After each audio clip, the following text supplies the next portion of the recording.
এই জনপদের মুক্তির লড়াইয়ে যারা শহীদ হয়েছেন তাদের সকলকে আমরা সশস্ত্র চিত্তে স্মরণ করছি।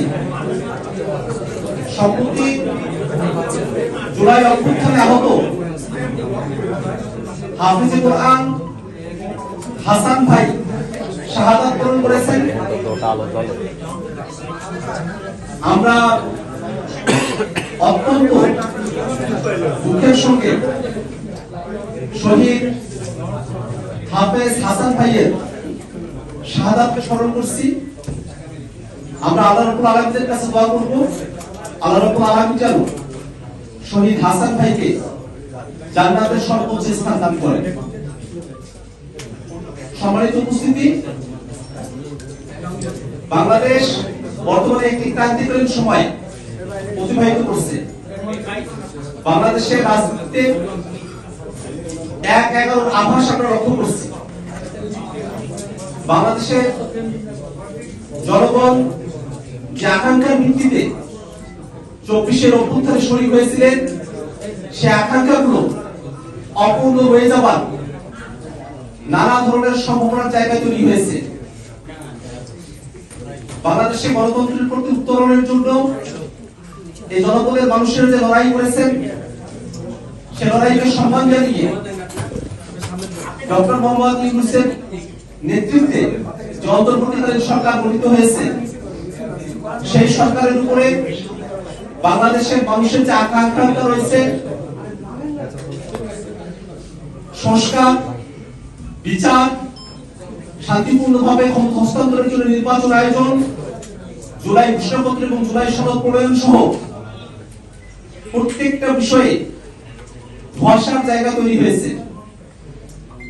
দেশে যে ক্রান্তিকালীন পরিস্থিতি চলছে, এই বিষয়ে অন্তর্বর্তীকালীন সরকারের করণীয়, রাজনৈতিক দলগুলোর করণীয় এবং জনগণের পদক্ষেপ নিয়ে জাতীয় নাগরিক পার্টি এনসিপি আজকে জরুরি সংবাদ সম্মেলনের আয়োজন করেছে। বাংলাদেশের জাতীয় নিরাপত্তার সঙ্গে সংশ্লিষ্ট যে বিষয়গুলো আছে, সীমান্তের সঙ্গে ওতপ্রোতভাবে জড়িত করিডোর বা রিলিজ চ্যানেলের কথা বলা হয়েছে, এই প্রত্যেকটা বিষয়ে যেন রাজনৈতিক দলগুলোর সঙ্গে আলাপ আলোচনা করে তারপরে সরকার সিদ্ধান্তে আসে, এই ব্যাপারে জাতীয় নাগরিক পার্টি এনসিপির পক্ষ থেকে আমরা স্পষ্ট বক্তব্য আগেও দিয়েছি।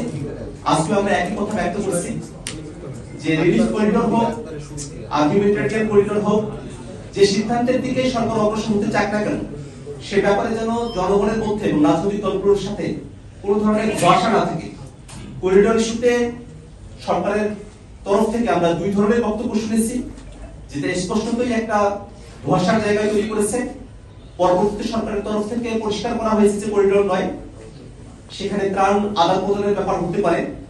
আমরা সেখানেও বলেছি যে ত্রাণ আদান প্রদানের ব্যাপার হলেও সেটা আসলে কার কাছে নিয়ন্ত্রণ থাকবে, সেটা কিভাবে পরিচালিত হবে, বাংলাদেশের স্বাধীনতা, সার্বভৌমত্ব বা মানচিত্রের কোন ধরনের হুমকি সেখানে তৈরি হবে কিনা, প্রত্যেকটা বিষয়ে পরিষ্কার করে রাজনৈতিক দলগুলোর সঙ্গে আলাপ আলোচনা করে তারপরে যেন অন্তর্বর্তীকালীন সরকার সিদ্ধান্ত গ্রহণ করে। ডক্টর মোহাম্মদ ইউনূসের নেতৃত্বে যে অন্তর্বর্তীকালীন সরকার গঠিত হয়েছে, সে সরকার বিচার, সংস্কার, জুলাই ঘোষণাপত্র নিশ্চিত করার মধ্য দিয়ে নির্বাচনের দিকে অগ্রসর হবে, এটাই আমাদের প্রত্যাশা। সে সরকারকে 5 বছর ক্ষমতায় থাকতে হবে, একটা দীর্ঘ সময় কাজবিহীন ভাবে সরকার সময় পাবে এমনটা আমরা মনে করি না। আমরা মনে করি অন্তর্বর্তীকালীন সরকার সময় পাবে তার কাজের ভিত্তিতে, যে কাজের জন্য যে আকাঙ্ক্ষার ভিত্তিতে অন্তর্বর্তীকালীন সরকার গঠিত হয়েছে, সে আকাঙ্ক্ষাগুলো পূরণ করে অন্তর্বর্তীকালীন সরকার তাদের দায়িত্ব সমাপ্ত করে নির্বাচনের দিকে অগ্রসর হবে।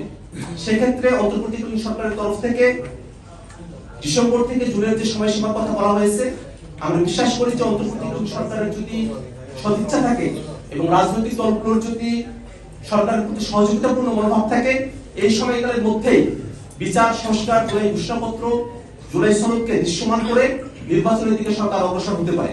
অতএব 5 বছরের যে ক্যাম্পেইন বা 5 বছরের যে আলোচনা চলছে, তার সঙ্গে দলগতভাবে জাতীয় নাগরিক পার্টি এনসিপির কোনো সংযুক্তি নেই।